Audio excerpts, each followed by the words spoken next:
भी ये सवाल चल रहा होगा कि आखिर ये क्यों, जब हमारे इस शहर का चुनाव हो रहा है, जब हमारे इस मोहल्ले का चुनाव हो रहा है, तो काहे उत्तर प्रदेश से लेकर इस देश की सरकारों पर लोग चीटाचटी कर रहे हैं। दोस्तों, उसका वाजिब कारण 2014 में गुजरात सरकार के पूर्व मुख्यमंत्री, जिनको अडानी और अंबानी ने इस देश में उनकी मूर्ति स्थापित की, जिंदा मूर्ति जिसे हम कहते हैं, धो पोछ कर ले आए और पूंजीवादी तरीके से, विज्ञापित करके आक्रामक तरीके से उनको मंचों पे खड़ा किया और उस शख्सियत ने इस हिंदुस्तान के आवाम से झूठ बोला। उसने अंदर विश्वास पैदा किया, उसने हमको धोखा दिया भावनात्मक रूप से। इस वजह से उत्तर प्रदेश की चाहे जो भी चुनाव हो, उत्तर प्रदेश ही नहीं इस देश में भी ये चर्चा का विषय है कि यह बहुत बड़ा ठग है जो आज हिंदुस्तान की प्रधानमंत्री के कुर्सी पर बैठा। आज जो राजीव गांधी पंचायती राज संगठन के तत्वाधान में नगर निकाय संवाद स्वराज यात्रा रखी गई है, उस यात्रा आज वार्ड नंबर 8 में पहुंची है बाबा हरदेव सिंह जी के नेतृत्व में। दोस्तों, हो रही है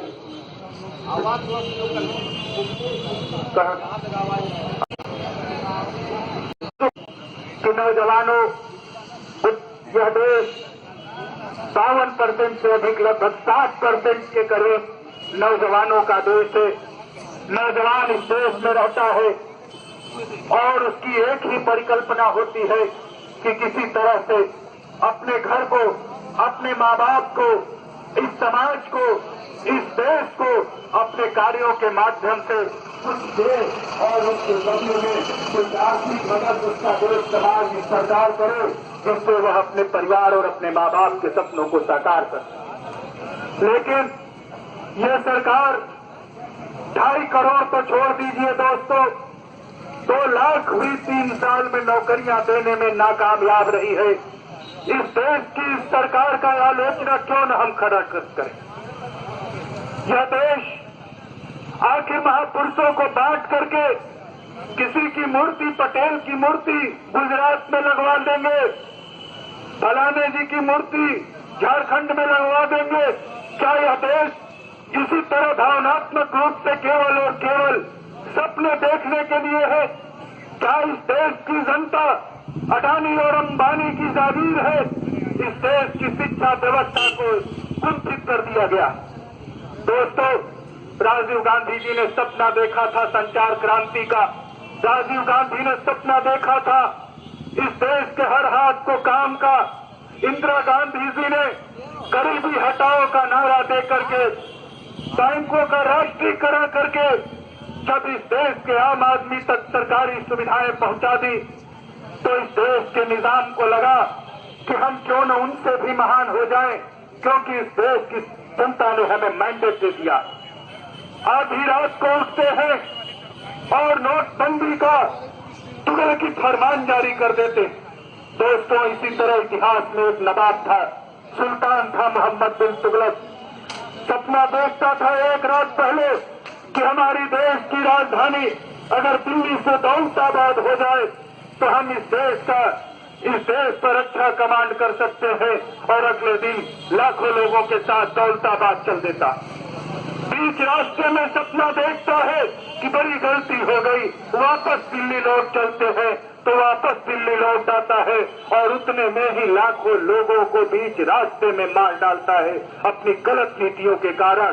इसलिए मैं कहना चाहता हूं, बिना तैयारी के जो जीएसटी का फॉर्म इस देश ही नहीं दुनिया के माने जाने अर्थशास्त्री पूर्व प्रधानमंत्री डॉक्टर मनमोहन सिंह के नेतृत्व में इस दुनिया के जाने माने अर्थशास्त्री आरबीआई के पूर्व गवर्नर रघुराम राजन जी के नेतृत्व में एक ड्राफ्ट जीएसटी का बिल हुआ था, जिसका मसौदा 18% से अधिक कतई नहीं था, और लागू करने के लिए पूरे राज्यों का सूचना संग्रह किया गया था, पूरे राज्यों से विचार विमर्श किया गया था।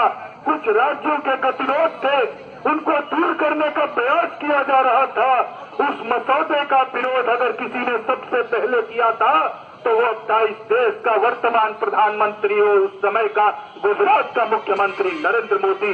और आज आखिर कौन सी जरूरत पड़ गई तो उसे पता चला कि हमसे भी ऐतिहासिक लोग रहे हैं जिन्होंने इस हिंदुस्तान की आजादी से लेकर इस हिंदुस्तान के वर्तमान धर्मनिरपेक्ष राज्य की परिकल्पना तक, इस देश के संविधान बनाने से लेकर इस देश को संवैधानिक रास्ते से चलाने में अपना अभूतपूर्व योगदान दिया है। सरकारी मिशनरियों को चंद घरानों के जागीर न बनने देकर उसको जनता के बीच में लाकर खड़ा किया है, तो उनके बराबरी हम कैसे आएंगे?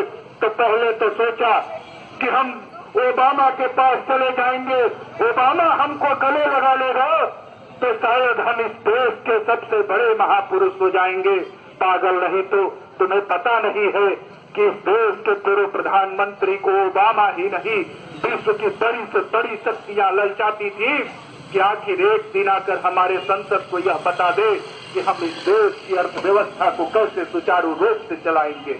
पिन ड्रॉप साइलेंस होकर के अमेरिकी संसद ने उसका भाषण सुना था, तुम्हें शायद नहीं याद होगा। तुम्हें याद नहीं होगा कि जिस दौर में दुनिया आर्थिक मंदी से जूझ रही थी, अमेरिका से लेकर सारे विकसित राष्ट्रों के बैंक दिवालिया हो गए थे, उन दिनों में इस देश के शासित प्रधानमंत्री ने एक ऐसा काम किया जिससे दुनिया उसकी कायल हो गई थी। वह काम किया था इस देश के एक एक किसानों का, चाहे वो 1 लाख रुपया कर्जा रहा हो, चाहे 10 लाख रुपया कर्जा रहा हो, सिरे से उठाकर माफ कर दिया और पूरी दुनिया ने उसकी सराहना की। तुम्हें शायद मालूम नहीं होगा कि इस देश के उस प्रधानमंत्री ने उसी दौरान 6वां वेतन आयोग लागू कर इस देश के कामगारों के हाथों को मजबूत कर दिया। अमेरिकी याद हो गया आप सबको, तत्कालीन अमेरिकी प्रधान राष्ट्रपति बराक ओबामा यहाँ उसी समय चल कर आया और 50,000 नौकरियों की भीख हिंदुस्तान से मांग करके गया था। वो कोई और नहीं था, वो हमारे देश का ऐतिहासिक प्रधानमंत्री डॉक्टर मनमोहन सिंह था। तुम उससे बराबरी करने निकले हो और बिना रिफॉर्मेशन के, बिना उसकी कोई सूचना के, बिना कोई तैयारी के जीएसटी लागू कर दिए। अब जब विरोध हुआ, इस देश की सारी पॉलिटिकल पार्टियों ने विरोध शुरू किया और हमारे नेता फर्दिल अजीज राहुल गांधी ने जब गुजरात की सरजमीन पर तुमको ललकारा और कहा कि तुम जीएसटी को केवल और केवल 1 महीना कंटिन्यू करके दिखा दो, इस देश की जनता सड़क पे उतर के सत्ता न परिवर्तित कर दे, जिसका अगुवाई मैं करूंगा, तो तुम मुझसे कहना 15 दिन के अंदर कुर्सी हिल गई और 175 वस्तुओं को 18% कर दिए। यही तुम्हारी चौड़ी सीना है। कहते हो विश्व में हमारा डंका बच गया। हमको बताओ कि जब से इनकी सरकार बनी तब से आतंकवाद की घटनाएं बढ़ी। जब आपकी सरकार बनी तो चीन ने हमको आंखें डोकलाम से लेकर अरुणाचल तक में दिखाना शुरू किया। जब आपकी सरकार बनी तो हिंद महासागर के अंदर बेसमैन बना करके, बेस बना करके चाइना ने वहां पे तमाम मिसाइलें लगाने का कॉन्ट्रैक्ट कर लिया, आधा श्रीलंका खरीद लिया और तुम देखते रह गए। यही विदेश नीति है, यही डंका बजा रहे थे। पाकिस्तान में बैठे 2-4 चूहे तुमको रोज रोज जब मन कर रहा है तब धमकियां दे रहे हैं और तुम कह रहे हो गौरव बढ़ रहा है। अमेरिका का डोनाल्ड ट्रंप जो कल को कोई और बात करता, अमेरिका पे तुम इतने तुले क्या है मेरे भाई? चाहे वो 62 का युद्ध रहा हो, चाहे 75 का युद्ध रहा हो, चाहे गेहूं की कमी रही हो, जब इस देश में याद करना लाल बहादुर शास्त्री प्रधानमंत्री थे, अमेरिका से मदद मांगी थी उसने कि हमारे देश का एक एक बच्चा गेहूं की रोटी के लिए तरस रहा है और आज ये वाहन में तुम यहाँ समुद्र में गेहूं फेंक रहे हो, हमारे पास दे दो। तो उस समय का तत्कालीन प्रधानमंत्री कहा था कि लाल बहादुर शास्त्री, इंडिया कौन है? इंडिया तो गरीब मुल्क है, हम यहाँ गेहूं भेजने में अपने तेल भी नहीं नुकसान कर सकते हैं उस दौर में उस व्यक्ति ने मदद नहीं किया। जब पाकिस्तान से लड़ाई हुई पैंटन से करके उसमें हमारे वीर अब्दुल हमीद अगर न रहे होते तो शायद हिंदुस्तान का जैसलमेर नहीं बचा होता। अगर इंदिरा गांधी नहीं रही होती तो शायद तुम्हारा वो आसाम नहीं बचा होता। तुम बताते हो कि हम 56 इंची सीना वाले हैं, आज तुमने रशिया को नुकसान कर दिया। कैसे किया बताता हूँ। इस देश का एक वित्त मंत्री वर्तमान में है जो कुछ दिन पहले रक्षा मंत्री का चार्ज संभाले हुए था। उसने कहा कि हम अमेरिका से तो अस्तु बढ़ाएंगे, अभी हम नहीं करते हैं। इसी के पार्टी के अटल सरकार के एक मंत्री रहे हैं अरुण शौरी जी ने कहा कि इस देश को बर्बाद करने के लिए 2.5 लोग काफी हैं, एक अमित शाह, एक नरेंद्र मोदी और एक घरेलू वकील अरुण जेटली। और कुछ ही दिन पहले वह इस देश का रक्षा मंत्री था और इस देश की 70% रक्षा डील अमेरिका से करके चला आया। उसी दिन खड़ा होकर व्लादिमीर पुतिन से हिंदुस्तान का एक पत्रकार पूछता है कि इस रुख पे आपका क्या कहना है। मोदी जी वहां पे रक्षा डील कर रहे हैं, आपने इंदिरा जी से लेकर के नेहरू जी तक जो विश्वास आप पे जताए थे और जो हिंदुस्तान का मजबूत दोस्त बना करके आपको रखे थे, आखिर आपका रुख क्या होगा। उसने कहा हो न हो, हिंदुस्तान से इतना आत्मिक लगाव है, हिंदुस्तान ने हमारे साथ इतना सम्मान के साथ खड़ा होकर के हमारा साथ दिया है कि आज वो कर ले, हमें विश्वास है कि वो नहीं रहेगा। और मैं बता देना चाहता हूं कि हिंदुस्तान की तारीख में आज तक का सबसे मूर्ख अगर कोई प्रधानमंत्री है तो वही वर्तमान प्रधानमंत्री नरेंद्र मोदी है। हिंदुस्तान के पत्रकार की उस बात को दबा दिया। ये किसकी चैनल है? आज ये हर जगह चुनाव हारते जा रहे हैं जनता का मुंह देखकर। अभी चित्रकूट में हारे, राजस्थान में हारे, पंजाब में उस चुनाव हारे। इस दिन एक को दिन मीडिया में खबर नहीं आई। और 1 साल पहले छात्र संघ जीत लिए थे तो जैसे लगा कि हिंदुस्तान जीत लिए हैं, जैसे लगा हिंदुस्तान जीत लिए हैं। और आज कोई मीडिया में खबर नहीं आती, आएगी भी कैसे? आपका शायद याद नहीं होगा, लेकिन मैं बताना चाहता हूं कि इस देश में एक जिसका 20,000 करोड़ का शेयर एक दिन में बढ़ गया था, इनकी सरकार के शपथ लेते गौतम अडानी, उसके हेलीकॉप्टर से परमानेंट उड़ते हुए आपको दिखाई देंगे। उसी के टेलर से कपड़े सिलवा कर रोज फ्लाइटें बदलते हुए भी नजर आएंगे। आपको मैं बताना चाहता हूं, Arundhati Bhattacharya state bank of India की गवर्नर थी, पूरे हिंदुस्तान की इंचार्ज थी।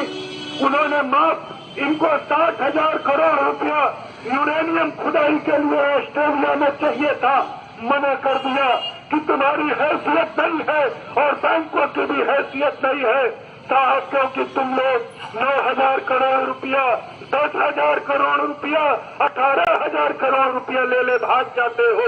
60,000 करोड़ रुपया कैसे चुकता करोगे? हम नहीं दे सकते। लोग इस देश का प्रधानमंत्री अरुंधति भट्टाचार्य को पीएमओ कार्यालय में बुला करके कहता है कि मैडम अगर नौकरी करना है तो हमारे मित्र अडानी की मदद करो।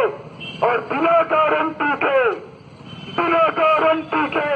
60,000 करोड़ रुपया का लोन दिया गया, वो भी हिंदुस्तान के लिए नहीं, ऑस्ट्रेलिया में यूरेनियम खरीदने के लिए। और वो धन्य हो ऑस्ट्रेलियाई समुदाय, वो धन्य हो वहां के नौजवान जिन्होंने खड़ा होकर मुख्तलिफ की, जिन्होंने खड़ा होकर के विरोध किया कि अगर हिंदुस्तान से आए हो, ऑस्ट्रेलिया को खोदकर हम पर्यावरण नहीं बिगाड़ने देंगे, तुम्हारे पास कोई पर्यावरण की एनओसी नहीं है। यह 3 बार ऑस्ट्रेलिया के प्रधानमंत्री को खत लिखे, अमेरिका में जाकर मीटिंग किए कि गौतम अडानी का 60,000 करोड़ रुपया कैसे 13,000 करोड़ में 1.5 लाख करोड़ में बदल जाए। ये दिन रात यह प्रधानमंत्री उन्हीं पूंजीपतियों की गल्लागिरी करता।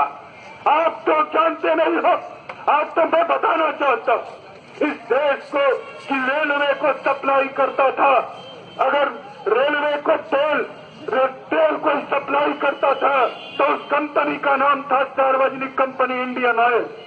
लेकिन एक घटना, इस देश के अंबानी को 25 पैसे 1 लीटर पे जो रेट का कोटेशन भरा इंडियन ऑयल ने, उसके 10 मिनट बचा था केवल ऑनलाइन टेंडरिंग में। घपला कैसे हुआ? 10 मिनट केवल बचा था और 1 लीटर पे 25 पैसा कम करके इस देश के रेलवे को तेल बेचने का जिम्मेदारी अंबानी को दे दिया गया। यह कोई घोटाला नहीं है तो क्या बताओ? इस देश के निजाम ने इस देश के भावनाओं के साथ खिलवाड़ किया। क्योंकि यह है इस देश, अभी कुछ ही दिनों पहले जब बात उठी थी यह राष्ट्र धर्मनिरपेक्ष राष्ट्र है, जब बात उठी थी यह देश संविधान के समाजवादी प्रस्तावना के अनुसार चलेगा। राजीव गांधी से लेकर के तमाम लोगों ने पंचायतों में एक्ट किया था कि 25% हम 30% महिलाओं को आरक्षण करेंगे। ओबीसी समुदाय हो, SC/ST समुदाय हो और माइनॉरिटी समुदाय हो, अल्पसंख्यक समुदाय हो, सारे समुदायों को बराबरी की भागीदारी इस देश के नगर पंचायतों में होना चाहिए। और ये हुआ। इस देश में पंचायतों की परिकल्पना पंडित जवाहरलाल नेहरू ने किया। इस देश के सामाजिक समरसता के लिए काम इंदिरा गांधी ने किया। इस देश के प्रत्येक गरीब परिवारों तक देशों की पूंजी को समाजवादी रूप से हर घर में पहुंचाने का काम डॉक्टर मनमोहन सिंह ने किया। और तुम आकर के कहते हो कि क्या हो गया? इस देश का एक प्रधानमंत्री थे अटल बिहारी वाजपेयी। आप लोग फेसबुक देखते होंगे, यूट्यूब पे भाषण सुनना उनका। उन्होंने कहा था कि मैं यह नहीं कह सकता हूं इस देश की संसद में कि हमसे पहले 50 वर्षों तक जिन्होंने हिंदुस्तान का शासन चलाया है उन्होंने इस देश में कोई काम नहीं किया है। अगर मैं ऐसा कहता हूं तो अन्याय होगा इस देश के एक किसान के साथ। ऐसा कहता हूं तो अन्याय होगा एक व्यापारी के साथ, अन्याय होगा हिंदुस्तान की एक जनता के साथ।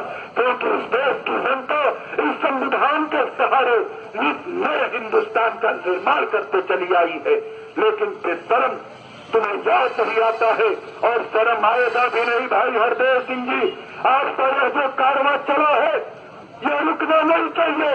हमें एक मोहल्लों में जाकर के राजीव गांधी पंचायती राज संगठन के बैनर तले भाई इरशाद के नेतृत्व में यह बता देंगे कि यह जो कारवां चला है वो रुकने वाला नहीं है।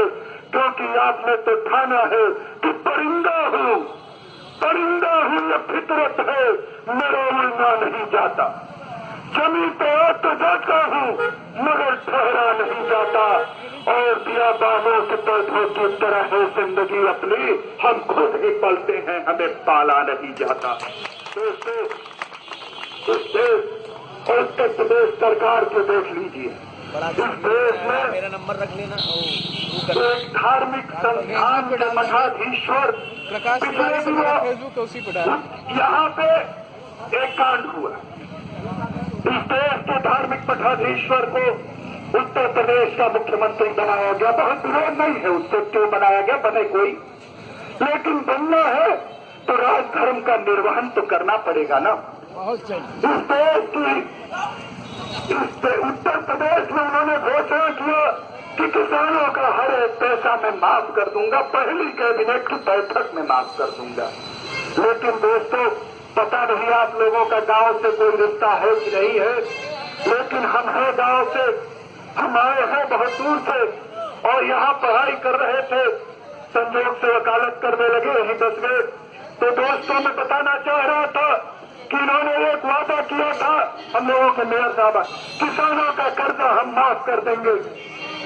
लेकिन जब माफी की बारी आई तो किसी का 250 माफ हुआ, किसी का 150 माफ हुआ। हद तो कम हो गई कि 75 पैसे भी माफ हो गई इस देश में।